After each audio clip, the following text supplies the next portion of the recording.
The Seven Ravens, a fairy tale by the Brothers Grimm. There was once a man who had 7 sons, and still he had no daughter, however much he wished for one.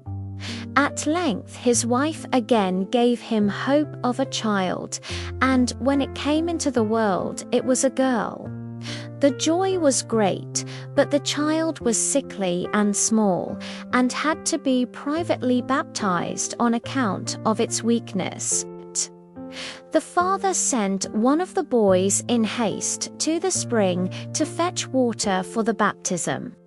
The other 6 went with him, and as each of them wanted to be first to fill it, the jug fell into the well. There they stood and did not know what to do, and none of them dared to go home. As they still did not return, the father grew impatient and said, "They have certainly forgotten it for some game, the wicked boys." He became afraid that the girl would have to die without being baptized, and in his anger cried, "I wish the boys were all turned into ravens." Hardly was the word spoken before he heard a worry of wings over his head in the air, looked up and saw 7 coal-black ravens flying away. The parents could not recall the curse, and however sad they were at the loss of their 7 sons, they still to some extent comforted themselves with their dear little daughter, who soon grew strong and every day became more beautiful. For a long time she did not know that she had had brothers, for her parents were careful not to mention them before her, but one day she accidentally heard some people saying of herself that the girl was certainly beautiful, but that in reality she was to blame for the misfortune which had befallen her 7 brothers. Then she was much troubled, and went to her father and mother and asked if it was true that she had had brothers, and what had become of them.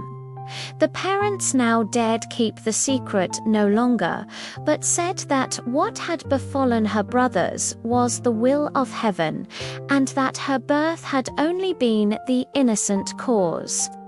But the maiden took it to heart daily, and thought she must deliver her brothers. She had no rest or peace until she set out secretly and went forth into the wide world to trace out her brothers and set them free, let it cost what it might. She took nothing with her but a little ring belonging to her parents as a keepsake, a loaf of bread against hunger, a little pitcher of water against thirst, and a little chair as a provision against weariness. And now she went continually onwards, far, far to the very end of the world. Then she came to the sun, but it was too hot and terrible, and devoured little children. Hastily she ran away, and ran to the moon, but it was far too cold, and also awful and malicious. And when it saw the child, it said, I smell the flesh of men."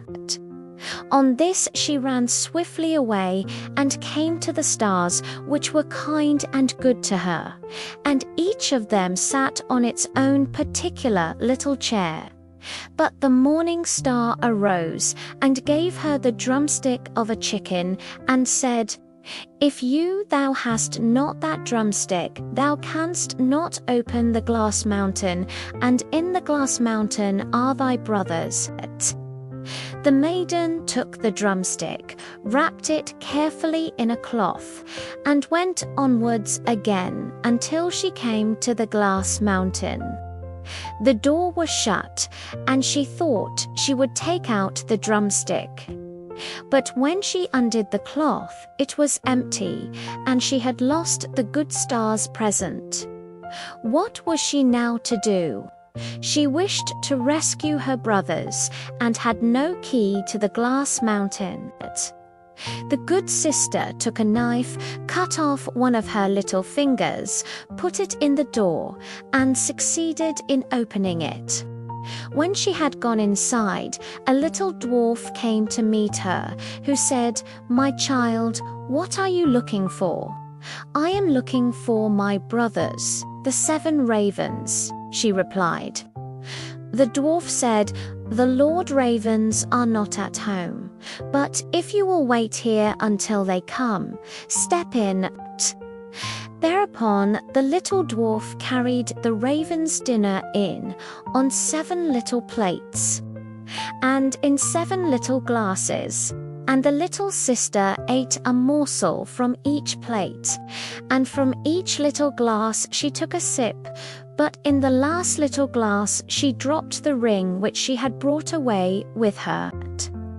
Suddenly she heard a worry of wings and a rushing through the air, and then the little dwarf said, "Now the Lord Ravens are flying home." Then they came and wanted to eat and drink, and looked for their little plates and glasses.